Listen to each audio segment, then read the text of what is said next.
Shalom. Le roi David nous donne plusieurs indices dans les psaumes sur la manière de commencer ses journées avec Dieu. Il était roi, il pouvait se comporter comme quelqu'un qui n'avait pas besoin de Dieu, car il avait tout. Tout le royaume était à sa disposition, il pouvait faire tout ce qu'il voulait. Pourtant, il priait, il commençait la journée avec Dieu. Il ne faisait pas toujours le même type de prière à réciter. La préparation de la journée est avant tout une attitude constante du cœur qui cherche Dieu. Dès le matin, lui confie tout ce qui va se passer. Je vous donne chaque fois des versets afin que vous puissiez les utiliser, d'où l'importance de les noter quelque part. Aujourd'hui, c'est facile, même quand vous n'avez pas un stylo ou une feuille où noter les versets, vous pouvez noter les versets dans votre téléphone. Nous allons lire dans Psaume 143, verset 8. Il est écrit « Fais-moi dès le matin entendre ta bonté, car je me confie en toi. Fais-moi connaître le chemin où je dois marcher, car j'élève à toi mon âme. » En tant que roi, David avait 1000 raisons de commencer sa journée par ses responsabilités. Écouter ses généraux, gérer le royaume, mais il a choisi une chose importante, commencer la journée avec Dieu. Donc il commençait sa journée avec Dieu en disant « Je veux entendre ta bonté. » Certes, il peut avoir des préoccupations, il peut avoir des problèmes, mais il ne veut pas commencer sa journée avec tout ça. Il donne la priorité à Dieu. C'est lui la source de ta force, de ton courage. Il veut dès le matin entendre la bonté de Dieu. Il veut emmagasiner la bonté de Dieu avant d'aller faire face au monde extérieur. Le monde dans lequel nous vivons peut être parfois épuisant. Tu te réveilles, tu travailles, il y a des exigences, que ce soit dans ton travail, que ce soit à l'école, que ce soit à la maison. Certaines batailles sont à ta portée, mais d'autres te dépassent complètement. Et c'est là que tu as besoin de la grâce de Dieu, de sa bonté, de son intelligence pour avancer et réussir. La partie qui suit dit « Fais-moi connaître le chemin où je dois marcher ». Ici, il ne s'agit pas du chemin vers ton travail, ton école, ton voisin. Ces chemins-là, tu les connais déjà. C'est bien plus profond que ça. Cela signifie que sans Dieu, tu peux te perdre même dans ce que tu as l'habitude de faire, même dans ce que tu maîtrises. Sans Dieu, on peut se tromper de direction. Pour une personne comme David, il savait bien qu'il ne pouvait pas compter sur son intelligence et son expérience seulement.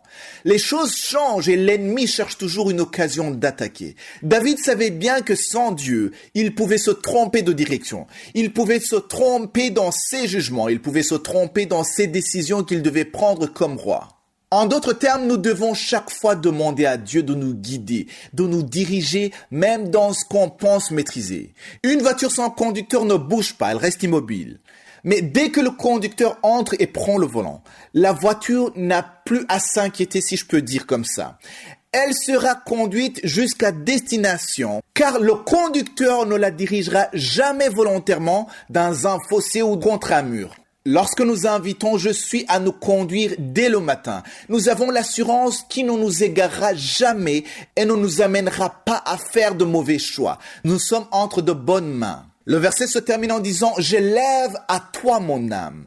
En d'autres mots, il s'abandonne entre les mains de Dieu. Il se confie totalement sans rien retenir. Ce n'est donc pas une prière partielle ou une prière de routine. Parfois, on prie à la hâte parce qu'on est pressé, sans vraiment réfléchir à ce qu'on dit à Dieu. Et comme certaines paroles sont devenues habituelles, on les répète sans y penser réellement. Chaque matin, tu dois comprendre que la prière que tu fais en préparant la journée est aussi importante que celle que tu fais pendant ton temps de jeûne ou lorsque tu disposes de plus de temps.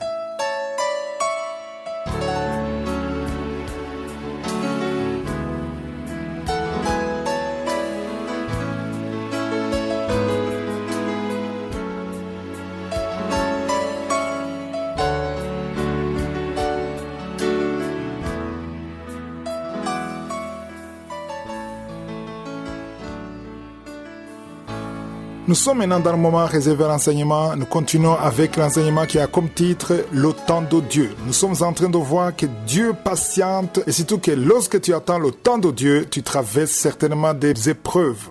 Tu ne peux pas entrer dans la promesse de Dieu sans épreuves. Il y a des épreuves qui veulent tester ta foi. Si tu as le temps de causer avec des serviteurs de Dieu que Dieu a élevés d'une façon ou d'une autre, ils te partageront comment ils ont traversé des épreuves. Tu ne peux pas entrer dans de grandes choses sans traverser des épreuves. Les épreuves ne concernent pas seulement l'impudicité. Ce n'est pas seulement l'impudicité ou l'adultère. Les épreuves, c'est le découragement. C'est tout ce qui peut te bloquer. C'est le manquement des choses nécessaires dans la vie de tous les jours. Il y a des blocages dans la vie, des choses qui n'avancent pas. Et tout ça, c'est pour te bloquer. Et ça se passe dans le temps qu'on appelle le chronos. Les épreuves, c'est pour te décourager, pour que tu ne puisses pas entrer dans le kairos. Si vous lisez dans l'Ancien Testament, quand le peuple de Dieu a quitté l'Égypte, avant d'entrer dans la terre promise, ils ont traversé beaucoup d'épreuves. Avant d'entrer dans Jéricho, il y avait des murs qui bloquaient. Avant d'entrer dans Haï, il y avait des combats. Il y a toujours eu des combats avant d'entrer dans ce que Dieu a promis. Donc il faut comprendre que si tu es en train de traverser des épreuves, ça ne veut pas dire que Dieu t'a abandonné, mais Dieu peut permettre que tu traverses ces moments justement pour tester ta foi.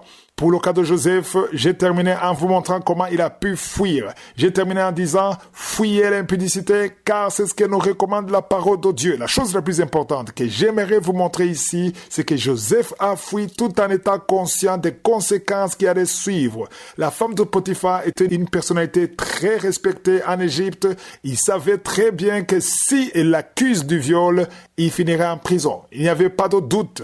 Il a fui en sachant que ça va lui coûter la prison, mais il a préféré la prison que pécher contre son Dieu. Aujourd'hui, il y a beaucoup de chrétiens qui préfèrent le plaisir et qui pêchent contre leur Dieu. Tu pêches facilement et tu te dis que tu vas te repentir, ça veut dire que tu n'as pas la crainte de Dieu, comme je le dis hier.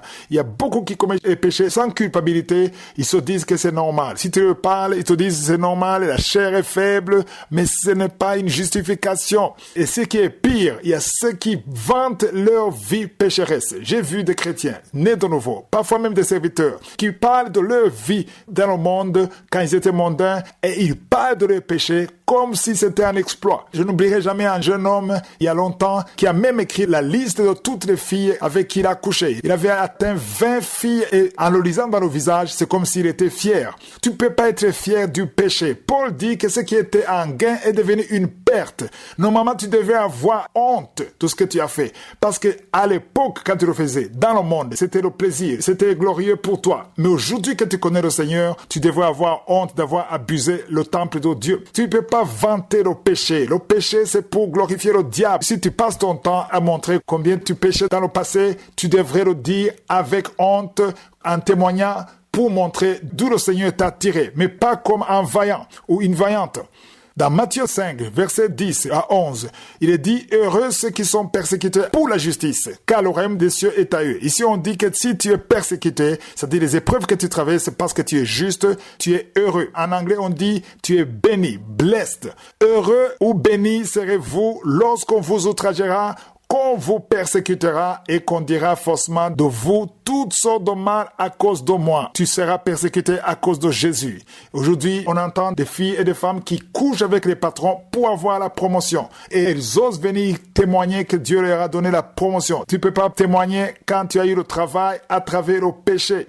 Si tu crains Dieu, tu vas même préférer être renvoyé, chassé du travail au lieu de commettre le péché. Ton corps peut te pousser à commettre l'impudicité ou l'adultère. Tu as envie de faire ça, tu as envie de regarder la pornographie, tu as envie de te masturber. Mais parce que tu crains Dieu, parce que tu honores le temple de Dieu, tu refuses malgré la chair qui le veut. C'est ça la crainte de Dieu. Ta chair peut vouloir les boîtes de nuit pour danser, faire des choses que tu faisais, t'enivrer avec des amis, mais parce que tu crains Dieu, tu ne fais plus ça, et plus tu résistes, plus tu vas dominer ta chair et tu n'auras plus envie de faire ces choses. On peut t'accuser injustement comme c'était le cas de Joseph, mais si ça t'arrive, tu es béni, tu es heureux ou heureuse. Parce que la parole de Dieu dit clairement que tu es béni ou heureux si tu es persécuté injustement. Si je suis le feu, je vais continuer à en parler demain. Passez une bonne journée.